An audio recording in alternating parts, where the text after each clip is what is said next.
সবাইকে পার্টির পক্ষ থেকে লাল সালাম অভিনন্দন ধন্যবাদ জানাচ্ছি। এবং আমরা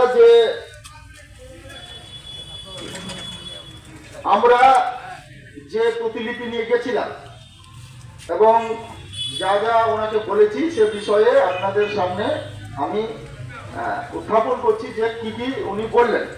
মূলত আমাদের মূল টার্গেটটা ছিল বর্তমানে যে মানুষ হয়রান হচ্ছে এসআইআর নিয়ে। এখন নোটিশের ব্যাপারটা উনি বলছেন যে নোটিশ আমাদের এটা কিছু করণীয় নেই, ওপর থেকে যা নির্দেশ দিয়েছে সেভাবে আমাদের করতে হচ্ছে। এক, দ্বিতীয়ত বিষয় হচ্ছে যে লিঙ্কেজের বিষয়টা, যে হাজারো কাগজের বিষয় যেগুলো এর আগে শুনছিলেন আপনারা বলছিলেন, উনি একটা জিনিস আমাদেরকে আশ্বাস দিয়েছেন যে ঠিক আছে আমি একটা কাজ করতে পারি, যে কোনো আপনি যার 2002 যার নাম আছে তার নামের সঙ্গে একটা যে কোনো লিঙ্কেজ দিলে আমরা তাকে আপলোড করে নিচ্ছি, আমাদের আর কোনো এ বিষয়ে অন্য কোনো মতামত থাকবে না। সবচাইতে আজ থেকে এই কাজটা হবে, এটা আপনারা ধরে নেন। আরো যেটা, এবং পরিবারের ক্ষেত্রে, পরিবারে ধরেন আপনার 6 জন 7 জন 2 জন যাই থাকুক না কেন, যে কোনো একজন আসলেই হবে। সবার গুলা আমরা যেমন ওখানে রিসিভ করে নেবার সময় যেমন নিয়েছিলাম, যে একটা ফর্ম দিলাম আর একটা নিলাম, আমার ছেলে চেন্নাইতে আছে তার ফর্মটাও আমি সই করে নিয়ে নিলাম জমা দিয়ে, ঠিক এইভাবে আপনি আপনার পরিবারে 2 জন 4 জন 5 জন 7 জন যাই থাকুক না কেন, নোটিশ একজন আসলে সেটা হবে। উনি আর ওই রিসিপ্টটা আপনাকে আপনারা সবটাই জেরক্স রাখবেন, ওই নোটিশে ওই জেরক্সে আপনাকে রিসিভ করে দেবে যে হ্যাঁ আমাদেরকে দেওয়া হলো। এই হচ্ছে বিষয় এসআইআর বিষয়ে। এই সমস্ত যা কথা তাতে আমাদের আশানুরূপ ফল হবে, এটা আপনাদের সামনে বললাম। আরো কয়েকটা বিষয় ছিল, যেমন ধান বিক্রির বিষয়ে বলেছেন যে দালাল চক্র আপনারা একটা যে কোনো ভাবে লিখিত অভিযোগ করেন, আমি তদন্ত করে নিশ্চয়ই তার ব্যবস্থা নিব। এই যে কৃষকের ফসলের লাভজনক দাম, এগুলো তো ওনার বিষয় নয়, কিন্তু একটা জিনিস যেটা আমরা বলেছি যে ধরেন একটা ডিএপির দাম 1250 টাকা বস্তার গায়ে লেখা আছে আর বিক্রি হচ্ছে আপনার 2200 টাকাতে, এই কালোবাজারি আপনি তো ধরতে পারেন। উনি বললেন যে আমি এডিওকে দিয়ে এটা অল্প সময়ের মধ্যে যাতে এই কালোবাজারি না হয় তা আমি দেখব, উনি আমাদেরকে কথা বলেছেন। আর এই আরেকটা জিনিস যে বছরে 200 দিন কাজের বিষয় এবং 600 টাকা মজুরি, এগুলো তো কেন্দ্র সরকারের প্রকল্প, উনি নিশ্চয়ই ঊর্ধ্বতন কর্তৃপক্ষকে পাঠাবেন, এটা বলেছেন।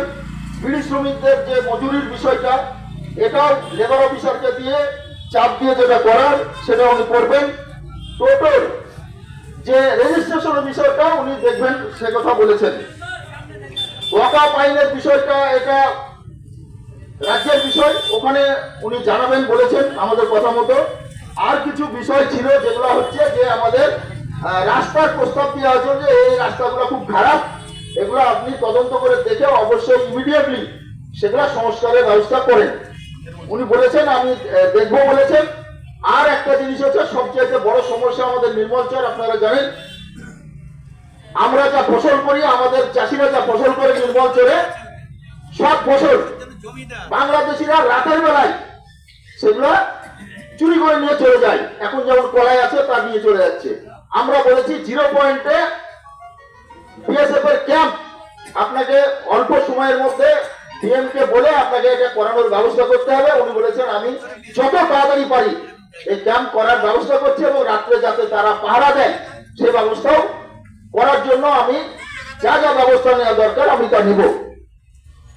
এই আর পরিযায়ী শ্রমিকদের বিষয়টা আমরা বলেছিলাম যে আইডেন্টি কার্ডের বিষয়টা অবশ্যই আপনাকে এটা দেখতে হবে, করার ব্যবস্থা যা ঊর্ধ্বতন কর্তৃপক্ষকে দিয়ে করানো যায়।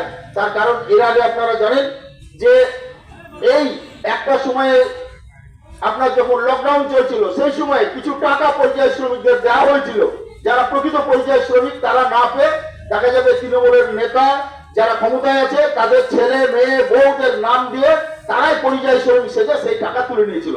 তাহলে যদি আইডেন্টি কার্ড